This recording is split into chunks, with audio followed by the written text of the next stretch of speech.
வணக்கம். Welcome to ரஞ்சிஸ் Bigg Boss reviews. இன்னைக்கு மண்டே எபிசோட் 29 டிசம்பர் என்ன நடந்தது அப்படின்னு சொல்லி பார்க்கலாம். எபிசோட் 86 நாள் 85. நான் வீடியோக்குள்ள போக போறேன். நீங்களும் என் கூட வர போறீங்க. அதுக்கு முன்னாடி சேனலை சப்ஸ்கிரைப் பண்ணாதவங்க சப்ஸ்கிரைப் பண்ணிடுங்க. அண்ட் பக்கத்தில் இருக்க பெல் ஐக்கானை டங்குன்னு தட்டிடுங்க. அப்போ தான் நான் போஸ்ட் பண்ணுற ஒரு வீடியோ உங்களுக்கு ஆன் டைமில் வந்து சேரும். ஸ்டார்டிங்லேயே வந்து பார்த்தீங்கன்னா, நம்ம சாண்ட்ரா கிட்ட கம்ருதீன் பேசிட்டு இருக்காங்க. எதை பத்தி அப்படின்னா, பேட் டச் அந்த டாபிக்க பத்தி. உடனே சாண்ட்ரா சொல்றாங்க, "அப்பா இந்த டாபிக் முடிஞ்சு போன விஷயம். எதுக்கு இத திரும்ப திரும்ப பேசிக்கிட்டு இருக்கீங்க?" அப்படின்னு சொல்லிட்டு கேட்குறாங்க. ஆனா அந்த டாபிக் முடியிற மாரி தெரியல. அதற்கு அடுத்தது விக்கல்ஸ் விக்ரம் வந்து கேமரா முன்னாடி போயிட்டு பயங்கரமா அழுறாங்க. "கனியும், அமித்தையும் மிஸ் பண்றேன்" அப்படின்னு சொல்லிட்டு. அண்ட் கனிய வந்து நான் டாப் 5ல நெனச்சிருந்தேன். எவ்வளோ சூப்பரான ஒரு கேரக்டர். எவ்வளோ நல்ல நல்ல விஷயம் பண்ணியிருக்காங்க. ஆனா எனக்கு புரியவே இல்ல. அவங்க எப்படி எவிக்ட் ஆனாங்கன்னு சொல்லிட்டு அப்படின்னு சொல்லிட்டு புலம்பிட்டு இருக்காங்க கண்ணீரோட. அத நம்ம பார்க்குறோம். நெக்ஸ்ட் வந்து திவ்யா கிட்ட வந்து விக்கல்ஸ் விக்ரம் என்ன சொல்றாங்கன்னா, "தல டாஸ்க்குக்காக வெயிட்டிங். அடுத்து தல யார் ஆவுறாங்களோ பார்த்துட்டு நான் உங்ககிட்ட பேசுவேன்" அப்படின்னு சொல்லும்போது, "நான்லாம் கேட்க மாட்டேன் நீங்க பேசுறத" அப்படிங்கிற மாரி திவ்யா அவங்க ஸ்டாண்ட்ல அப்படியே நிக்கிறாங்க. ஏன்னா வந்து திவ்யா வந்து விக்கல்ஸ் விக்ரம் என்ன பேசினாலும் கேட்கக்கூடாதுன்னு ஒரு தெளிவான முடிவுல இருக்காங்க. இந்த வீக்கெண்ட் வந்து செமையான ஒரு கன்டென்ட் இது ரிலேட்டடா இருக்கும் அப்படின்ட்டு நான் நெனைக்கிறேன். அடுத்து சாண்ட்ராவும் பாரும் பேசிட்டு இருக்காங்க. அது என்னன்னா, சுபிக்ஷா சொன்னாங்களாம், விக்கல்ஸ் விக்ரம் வந்து கனி போனதுனால வந்து ரொம்ப ஃப்ரஸ்ட்ரேஷன் ஆயிட்டாங்க அப்படின்னு சொல்லிட்டு. இதே பிரஜன் போனப்போ வந்து நான் அழுததுக்கு ரீசன் வந்து ட்ராமாவாம். கனி போனப்போ விக்கல்ஸ் விக்ரம் அழுதது பேரு ஃப்ரஸ்ட்ரேஷனாமா அப்படின்னு சொல்லிட்டு பேசிட்டு இருக்காங்க சாண்ட்ரா. அது மட்டும் இல்லாம திவ்யாக்கு சப்போர்ட் பண்றாங்க. அதாவது விக்கல்ஸ் விக்ரம் பேசுறத கேட்கறதும், கேட்காததும் அவங்களோட உரிமை. நம்ம எப்படி வந்து அத வந்து கேட்டு தான் ஆகணும் அப்படின்னு சொல்ல முடியும் அப்படின்னு சொல்லிட்டு இருக்காங்க. நெக்ஸ்ட் வந்து பிக் பாஸ் ஒரு டாஸ்க் குடுக்குறாங்க. அது என்னன்னா, பிஆர் யார் யாருக்கெல்லாம் இருக்கு அப்படின்னு சொல்லிட்டு நீங்க சஸ்பெக்ட் பண்றீங்களோ அவங்கள சொல்லலாம் அப்படின்னு சொல்றாங்க. இது வந்து போன சீசன்லயே நடந்திருந்தது. அதுக்கு முன்னாடி சீசன்லயும் இருந்ததுன்னு நெனைக்கிறேன். ஸோ அத வச்சு பேசுறாங்க. அப்போ வந்து கம்ருதீன் என்ன சொல்றாங்கன்னா, விக்கல்ஸ் விக்ரமுக்கும் அரோராக்கும் வந்து இருக்கு அப்படின்றாங்க. விக்கல்ஸ் விக்ரம் வந்து அரோராக்கும், திவ்யாவுக்கும் இருக்கு அப்படின்னு சொல்றாங்க. சாண்ட்ரா வந்து கம்ருதீனுக்கு இருக்கு, சபரிக்கு இருக்கு. அண்ட் நானும் பிரஜனும் உள்ள வரும்போது ஒரு டீம் வந்து என்ன அப்ரோச் பண்ணாங்க. அப்ப என்னன்னா, வைல்ட் கார்ட் கண்டஸ்டன்ட்லேருந்து கூட ஒருத்தர் வந்து ஓகே பண்ணியிருக்காங்க அப்டின்னாங்க. அமித் கிட்ட கேட்டப்போ அமித் வந்து இல்லன்னாங்க. அப்ப திவ்யா தான் அப்டின்ட்டு சொல்லி தெரிஞ்சிருச்சு அப்டின்னு சொல்றாங்க. ஆனா திவ்யா என்ன சொல்றாங்கன்னா, "இத வந்து என்கிட்ட கேட்டுருக்கலாம். என்கிட்ட கேட்காம அவங்களா ஒரு முடிவு பண்ணிக்கிட்டாங்க" அப்டின்னு சொல்றத நம்ம பார்க்குறோம். அண்ட் திவ்யா வந்து பாருக்கு இருக்கு அப்டின்னு சொல்றாங்க. பாரு வந்து விக்கல்ஸ் விக்ரம் அண்ட் கம்ருதீனுக்கு இருக்குன்னு சொல்றாங்க. அதுக்கு அடுத்தது பார்த்தீங்கன்னா, வினோத் வந்துட்டு இசை ரசிகர்கள் தான் வந்து என்ன வாழ வச்சுட்ருக்காங்க. அண்ட் வாடகைக்கே காசு இல்லாம தான் உள்ள வந்திருக்கேன் அப்படின்னு சொல்லும்போது, ஒரு சிலர் சிரிச்சது வந்து ரொம்ப தப்பான விஷயமா இருந்துச்சு. வாடகைக்கு காசு இல்லாம உள்ள வந்திருக்க எனக்கு எப்படி பிஆர் அப்படின்றது, அவங்க பேசுற டோனுக்கு வேணா சிரிப்பா இருக்கலாம். ஆனா, வாடகைக்கு கூட காசு இல்லாம ஒரு பெர்சன் இருக்காங்கன்ற டைம்ல சிரிக்க வேண்டிய அவசியம் இல்ல. அடுத்தது கம்ருதீன் வந்து என்னன்னா, "ஆமா நான் செலவு பண்ணேன். ட்ரெஸ்ஸுக்கு ரூ. 2,00,000 குடுத்துருக்கேன். ஒரு ஒரு ட்ரெஸ்ஸும் ரூ. 10,000 நான் செலவு பண்ணி தான் வந்தேன்." அப்படின்னு சொல்லும்போது, பாரு வந்து கம்ருவோட ஃபைட் பண்ண ஆரம்பிச்சுட்டாங்க. அந்த டைம்ல கம்ருதீன் என்ன சொல்றாங்கன்னா, "உங்ககிட்டலாம் ரூ. 80,00,000 கார் இருக்குல்ல." அப்படின்னும்போது, உடனே பாரு வந்து, "ஓ! இப்ப வந்து இவங்கலாம் வந்து பணக்காரு, நான் ஏழைப்பா" அப்படின்னு சொல்லிட்டு ஒரு ட்ராமா ஒண்ணு ஆரம்பிக்க போறீங்கல்ல அப்படின்னு சொல்லிட்டு பாரு வந்து ஸ்டார்ட் பண்ணவும், டப்புன்னு நம்மளோட கம்ருதீன் பேட் டச் டாபிக்க ஆரம்பிச்சுட்டாங்க. உடனே பாவம் பார்க்குறதெல்லாம் வந்து இங்க இல்ல அப்படின்னு சொல்லிட்டும் ஆரம்பிக்கிறாங்க. பேட் டச்சுன்ன உடனே கேட்கவே வேணாம். சுல்லுன்னு ஏறிடுச்சு நம்ம பாருக்கு. ஏறாமையா இருக்கும். அடுத்தது சுபிக்ஷா வந்து நான் மீனவ பொண்ணு. ஸோ அவங்களோட சப்போர்ட் எனக்கு இருக்குன்னும்போது வினோதோட பாயிண்ட் வேற லெவல். எல்லாரும் நார்மல் பீப்பிள் தான். நார்மல் ஃபேமிலி தான். அதே மாதிரி நீ மட்டும் தான் வந்து ஃபர்ஸ்ட்டு மீனவ பொண்ணா வந்து உள்ளலாம் என்டர் ஆகல. இதுக்கு முன்னாடிலாம் வந்திருக்காங்க அப்படின்ன உடனே சுபிக்ஷாக்கு வந்து ஒரு மாதிரி ஆயிடுச்சு. அண்ட் அதோட வந்து அந்த கான்வர்சேஷன கட் பண்ணிட்டு, அதோட கன்டினியூஷன் வந்து அதுக்கப்புறம் தொடருது அப்டின்ட்டு சொல்லலாம். அண்ட் வந்து கம்ருதீன் பேசும்போது என்னன்னா, பேட் டச்சு, இன்அப்ராப்ரியேட் டச்சு அப்டின்னு சொன்னதா இருக்கட்டும், அண்ட் கீழ்த்தரமா வாட்டர்மெலன் ஸ்டார் கிட்ட வந்து என்ன பத்தி பேசினதா இருக்கட்டும், கடவுளுக்கு, மக்களுக்கு, பெத்தவங்களுக்கு பயப்படாத, மதிக்காத, கேடுகெட்ட கேரக்டர் அப்டிங்கிற மாரிலாம் வேர்ட்ஸ வந்து யூஸ் பண்றாங்க. உடனே வந்து பாருக்கு ஒரு மாதிரி ஆயிடுது. அண்ட் அது மட்டும் இல்லாம நெறைய பேர் ஸ்டாப் பண்றாங்க. இந்த மாரி வந்து வேர்ட்ஸ யூஸ் பண்ணாத அண்ட் பேரண்ட்ஸ் எதுக்கு இங்க இழுக்குற சம்மந்தமே இல்லாமன்னும்போது நம்ம கம்ருதீன் வந்து சாரி கேட்டுடுறாங்க. அது மட்டும் இல்லாம வினோத்தும் வந்து சாரி கேட்க சொல்லிட்டு, அவங்கள நல்லாவே ஃபோர்ஸ் பண்ணாங்க. ஒரு ஃப்ரெண்டா அப்படின்னு சொல்லிட்டு நம்ம பார்க்க முடியுது.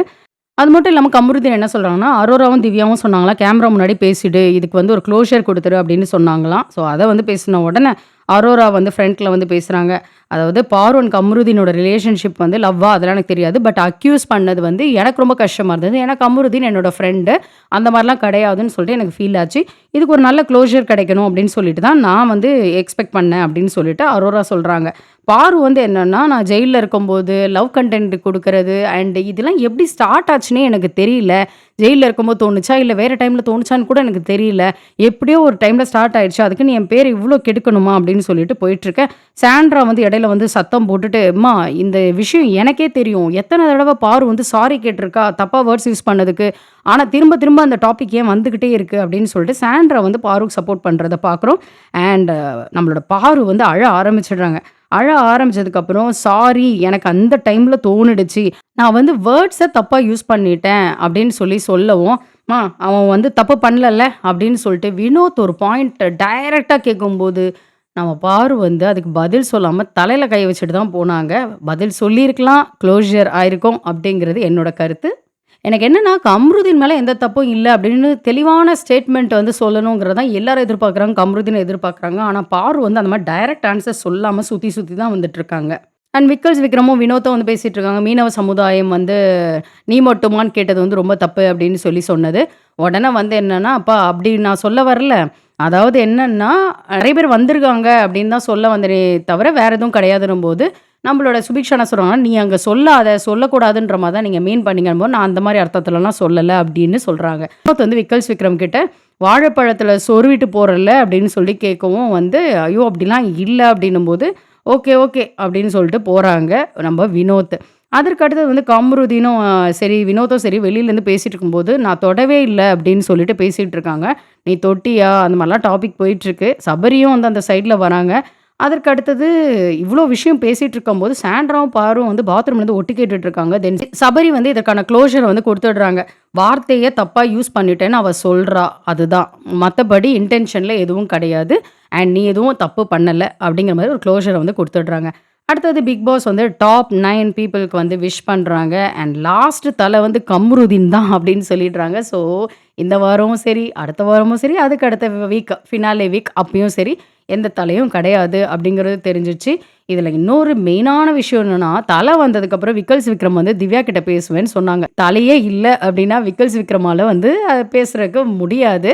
அண்ட் இதுக்கு ஒரு க்ளோஷர் கிடைக்காது. ஸோ இந்த வீக்கெண்ட்ல தான் அதற்கான க்ளோஷர் கிடைக்கும் அப்படின்னு நம்ம நம்பலாம். நெக்ஸ்ட் நாமினேஷன் ப்ராசஸ் வந்து ஸ்டார்ட் ஆகுது. நாமினேஷன்ல வந்து பார்த்தீங்கன்னா, விக்கல்ஸ் விக்ரம் வந்து திவ்யாவையும், சாண்ட்ராவையும் சொல்றாங்க. அண்ட் விக்கல்ஸ் விக்ரம் சொல்றப்போ வந்து திவ்யாக்கு யூஸ் பண்ண வார்த்தைகள் தவிர்த்திருக்கலாம். கோழை, ஃப்ராடு, அயோக்கியத்தனம், ஈகோ மேனியாஸா சம்திங் மேனியாக் சம்திங் அந்த மாரிலாம் சொல்றாங்க. இதெல்லாம் வந்து ரொம்ப ரொம்ப ஹர்ட்ஃபுல்லா இருந்தது. அண்ட் வினோத்தும் சரி, சாண்ட்ராவும் சரி, இந்த மாரி வார்த்தைய தவிர்த்துருங்க அப்படின்னு சொல்லி ஸ்டாப் பண்ணாலும், நான் இப்படி தான் பேசுவேன். நான் என்னோட கருத்த வந்து கேட்கறது கூட ரெடியா இல்லன்னா, நான் இப்படி தான் பேசுவேன் அப்படின்னு சொல்லிட்டு அவங்க ரொம்ப அடமென்ட்டா இருக்கிறாங்க. அண்ட் பாரு வந்து கம்ருதீன் அண்ட் அரோராவ சொல்றாங்க. அரோரா வந்து கம்ருதீன் அண்ட் சாண்ட்ராவ சொல்றாங்க. கம்ருதீன் வந்து அரோரா அண்ட் விஜய் பார்வ சொல்றத பார்க்குறோம். சாண்ட்ரா வந்து கம்ருதீன் அண்ட் விக்கல்ஸ் விக்ரம சொல்றாங்க. சுபிக்ஷா வந்து வினோத் அண்ட் திவ்யா அண்ட் வினோத் வந்து சபரி, சுபிக்ஷா 2 பேரையும் சொல்றத பார்க்குறோம். சபரி வந்து வினோத் அண்ட் சுபிக்ஷாவ சொல்றாங்க. திவ்யா வந்து சுபிக்ஷா அண்ட் விக்கல்ஸ் விக்ரம சொல்றாங்க. ஸோ இதிலருந்து என்னன்னா, எல்லா கண்டஸ்டன்ட் அதாவது 9 பேருமே வந்து நாமினேஷனுக்கு வந்துட்டாங்க. எனக்கு ரொம்ப ஹேப்பிங்க. அதாவது இந்த வீக்காவது ஒழுங்கா விளையாடாதவங்கள தயவு செஞ்சு வெளிய அனுப்புங்க. சும்மா கன்டென்ட் குடுக்குறாங்கன்னு சொல்லி உட்கார வச்சுட்டு, டாக்ஸிசிட்டிய தான் வந்து ஸ்ப்ரெட் பண்ணிட்டுருக்கீங்க. Vijay TV and Bigg Boss team அப்படின்னு நம்ம சொல்லிக்கலாம்.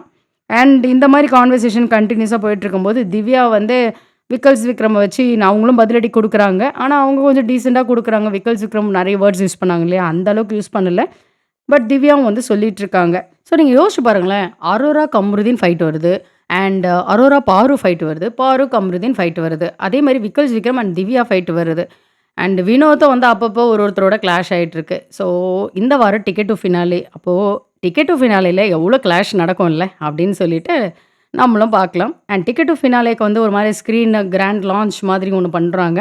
எல்லாரும் வந்து அந்த ஸ்க்ரீன விலக்குன உடனே, அங்க வந்து டிக்கெட் டூ ஃபினாலே அப்படின்னு சொல்லிட்டு வேர்டிங்ஸ் இருக்கு. சூப்பரா ஏதோ ஒண்ணு டிசைன் பண்ணியிருக்காங்க. நானும் ஏதோ ஒரு கப் இருக்கும்னு பார்த்தா, அந்த மாரி கப்லாம் இல்ல. டிக்கெட் டூ ஃபினாலே அப்படின்னு தான் இருக்கு. ஸோ அந்த விஷயம் வந்து நடந்ததுக்கப்புறம் டாஸ்க் 1 வந்து உடனே வந்துருது. செம ஷாக்கு. டிக்கெட் டு ஃபினாலே வந்து நேத்து ஆரம்பிக்க மாட்டாங்கன்னு நெனச்சேன். பரவால்ல நேத்தே ஆரம்பிச்சுட்டாங்க. அதுல வந்து என்னன்னா, ஒரு பலகை மாரி இருக்கும். அதுல வந்து ஏறி நின்னுக்கணும். அண்ட் வந்து மேல ஒரு பலகை இருக்கும். அத வந்து கைய வச்சு புடிச்சுக்கணும். ஸோ 2 கை 2 காலுமே வந்து பலகை மேல தான் இருக்கும். கைய 2 கையில 1 கையையும் எடுத்துறக்கூடாது. அதேமாரி 2 கால்ல 1 காலையும் எடுத்துறக்கூடாது. எடுத்தோம்னா அவுட் அப்படின்றது தான் விஷயம். ஸோ கிட்டத்தட்ட பார்க்கறதுக்கு வந்து சிலுவையில அரைஞ்ச மாதிரி அவங்க வந்து நிக்கிறாங்க. எல்லா கண்டஸ்டட் 9 பேருமே. ஸோ இதில வந்து பார்த்தீங்கன்னா, அ ரொம்ப நேரம் போயிட்டுருக்கு. அரவுண்ட் 1 ஹவர் போயிட்டுருக்கு. ஃபர்ஸ்ட் வந்து சாண்ட்ரா அவுட் ஆறாங்க. அடுத்து விக்கல்ஸ் விக்ரம் அவுட் ஆறாங்க. அண்ட் வினோத் வந்து கையெடுத்தது அவங்களுக்கே தெரியல. சாண்ட்ராவும், விக்கல்ஸ் விக்ரமும் வந்து அவங்களா தான் அவுட் ஆவுறாங்க. அதாவது அவங்களால நிக்க முடியல அப்படின்னு சொல்லிட்டு அவுட் ஆயிடுறாங்க. பட் வினோத் வந்து எப்ப கைய வந்து எடுத்தாங்கன்றது வினோத்துக்கே தெரியல. பிக் பாஸ் சொன்னோனே அவங்களால அக்செப்ட்டே பண்ண முடியல. ரொம்ப ரொம்ப வருத்தப்படுறாங்க. அண்ட் அதற்கு அடுத்தது வந்து பார்த்தீங்கன்னா, சபரியும் அவுட் ஆயிடுறாங்க. ஸோ 4 மெம்பர்ஸ் வந்து லைனா அவுட் ஆகவும் வந்து இந்த டாஸ்க் வந்து முடியுது. ஸோ ஃபர்ஸ்ட்டு வெளியில போறவங்களுக்கு வந்து 1 பாயிண்ட். ஸோ லாஸ்ட்ல வெளியில வரவங்களுக்கு வந்து 9 பாயிண்ட். அந்த மாதிரி வந்து எல்லா டாஸ்க்கும் அப்படிதான் நடக்கும். ஃபர்ஸ்ட் அவுட் ஆறவங்களுக்கு 1 பாயிண்ட் அண்ட் கடைசி வரைக்கும் நிக்கிறவங்களுக்கு வந்து 9 பாயிண்ட்ஸ். ஸோ 1, 2, 3, 4 அந்த மாதிரி வந்து போகும் 9 பாயிண்ட்ஸ் வரைக்கும். ஸோ நெறைய டாஸ்க் நடக்கும். அந்த டாஸ்க்கு இறுதியில வந்து யார் அதிக மதிப்பெண்கள் வந்து பெற்றிருக்கிறார்களோ, அவங்களுக்கு வந்து டிக்கெட் டூ ஃபினாலே அந்த டிக்கெட் வந்து தருவாங்க. அவங்க டைரக்ட்டா வந்து ஃபைனல் போலாம். இதில வந்து ரொம்ப ரொம்ப கியூட்டி பயவா இருந்தது வந்து நம்மளோட அரோரா. சூப்பரா வந்து ஃபன் பண்ணிட்டு இருந்தாங்க. அண்ட் பிக் பாஸும் வந்து கூட சேர்ந்து ஃபன் பண்ணிட்டு இருந்தத பார்க்குறோம். இதுதான் இன்னைக்கு நடந்தது. நான் உங்கள நாளைக்கு வேற டாஸ்க்ல சந்திக்கிறேன். Until then it's me Ranji signing off. Take care. Bye.